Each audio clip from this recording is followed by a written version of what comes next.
Një grua e moshuar shkoi tek profeti Musa, asë, dhe i tha: O Musa, lutju Allahut që të më fusë në xhenet. Musa, asë, u lut dhe Allahu i zbriti shpallje. Ajo grua e moshuar nuk do të hyjë në xhenet. Gruaja u trondit dhe filloi të qaj.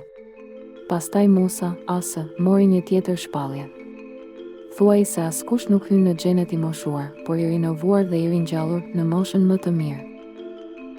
Pastaj profeti Musa i tha gruas: Mos u mërzit. Ti do të hysh në xhenet, por jo si plak. Allahu do të të ringjallë dhe do të bëjë të re dhe e bukur si në moshën më të mirë. Mesazhi i historisë. Në xhenet nuk ka pleqëri, dhimbje, as lodhje. Të gjithë do të jenë në formën më të përsosur, të rinj dhe të lumtur.